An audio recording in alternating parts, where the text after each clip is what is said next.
Fala, aventureiro, bom dia. Hoje eu chamo você para tomar o 14º Café Alquímico comigo, para a gente falar de itens mágicos em Dungeons & Dragons 5ª edição. Essa foi a ideia do Lázaro.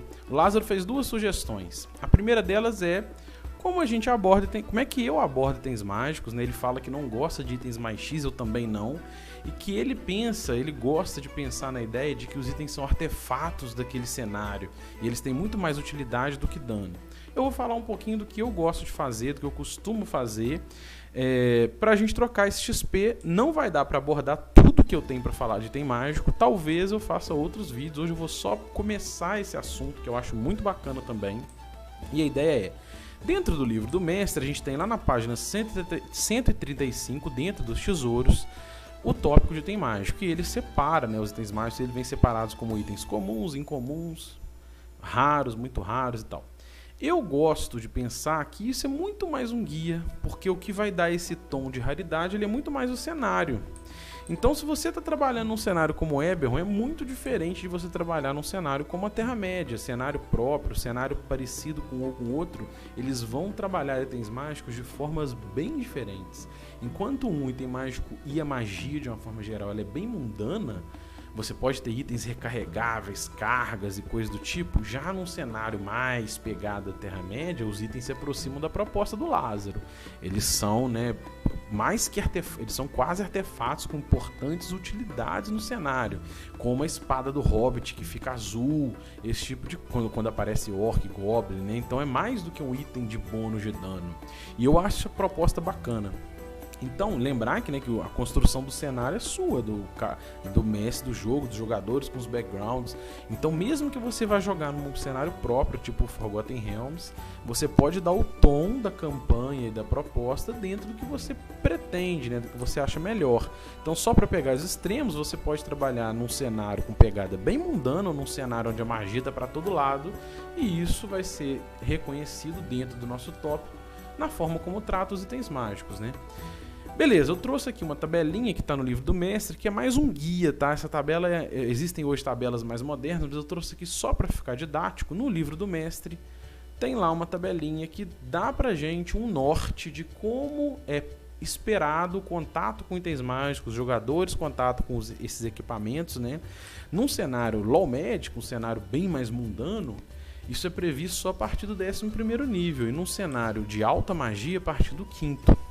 Mas é claro que se você está trabalhando num cenário de alta magia e jogadores tiverem contato com itens incomuns nos níveis baixos, não tem problema. Eu trouxe aqui só esse norte para a gente começar a entender um pouquinho isso, né? Mas o que eu quero dar mais destaque é essa ideia. Itens mais X, o Lázaro fala que não gosta muito, nem eu. Então como que você pode resolver isso? Eu tenho uma sugestão, é o que eu gosto de fazer e eu quero trocar esse XP com vocês. No livro do mestre tem um monte de tabelinha de como você dá mais cor para itens mágicos, algumas peculiaridades, né? Você pode fazer sorteado, se você gosta e a proposta do jogo é fazer tesouros sorteados o tempo todo, você pode enriquecer os itens com essas peculiaridades, ou você pode escolher previamente. Eu vou fazer um aqui só para ilustrar. Imagina aquele martelo mais um, mas imagina que ele tenha runas anãs, ele pertenceu, né, existe um clã anão que quer ver esse martelo mais um de volta aos seus clãs ancestrais, né, aos seus halls ancestrais, na verdade. Então você começou a dar cor para aquele simples martelo mais um. E você pode escolher mais, tá? Por exemplo, qual é a história dele? Porque de repente aquele martelo mais um que pertenceu a um clã importante dos anões, ele pertenceu na verdade a um herói anão muito importante. E aí isso pode ser um ponto de reconhecimento. Às vezes o personagem que está usando aquele item mágico, ele encontrou no tesouro, sei lá, de uma criatura, foi um herói que morreu ali, um herói anão, e aí aquele item é reconhecido por pessoas, por anões, por exemplo. Olha como é que você cria plot de jogo e às vezes direciona jogo só criando item mágico mais um, mas dando mais cor a ele, né? Aí você tem também quais propriedades ele pode ter, né? Propriedades menores, isso é muito bacana também. Eu vou escolher uma aqui só para ficar didático. Pegando aquela ideia de que era um herói anão, eu peguei a opção 16, que pode ser sorteado, pode escolher. E aí seria o War Leader. E o que isso significa? que a voz dele pode ser ouvida até 300 pés de forma clara, né? Então, líder de guerra. E aí você começa a dar cores maiores para aquele item. Tem até algumas outras propriedades, né? Umas particularidades, por exemplo, que é o Confident, eu peguei aqui só para ilustrar. O cara fica mais autoconfiante, ele fica uma confiança maior quando ele segura aquele anel. Ele sente isso. Isso é um trait novo que o personagem tem ao portar aquele item. Então olha como é que a gente tem essa opção, né? Aquele martelo mais um, simples item mais um, agora ele tem um monte de cor, ele é um martelo cheio de runas anãs, que pertence a um grande herói anão, que tem essa propriedade, né, do War Leader, e tem essa peculiaridade de autoconfiança para o portador. Então a gente deu mais cor ao item usando essas tabelinhas. É claro que você pode não usar a tabela, pode fazer propriedades próprias, pegar outras na internet, mas é só para a gente ver como é que tem opção de trabalhar isso mais, né?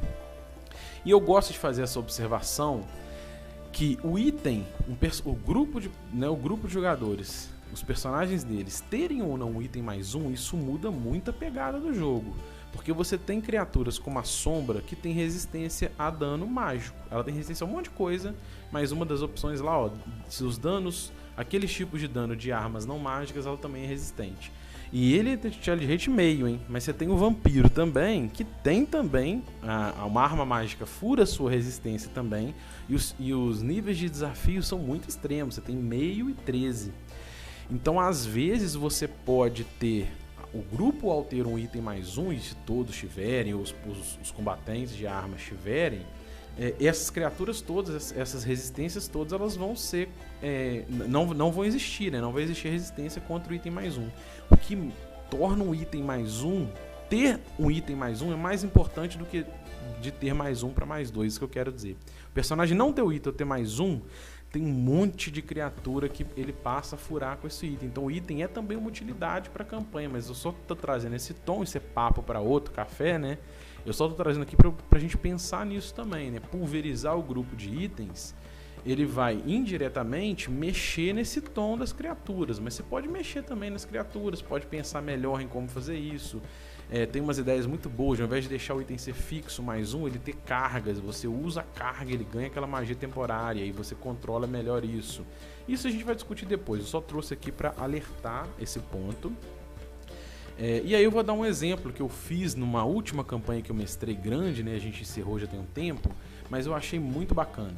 O jogador, ele criou uma história para o seu elfo, que ele era um Bladesinger e os líderes dos Bladesingers, os principais líderes, eram portadores das Moonblades. Ele criou todo um conto bacana em cima disso.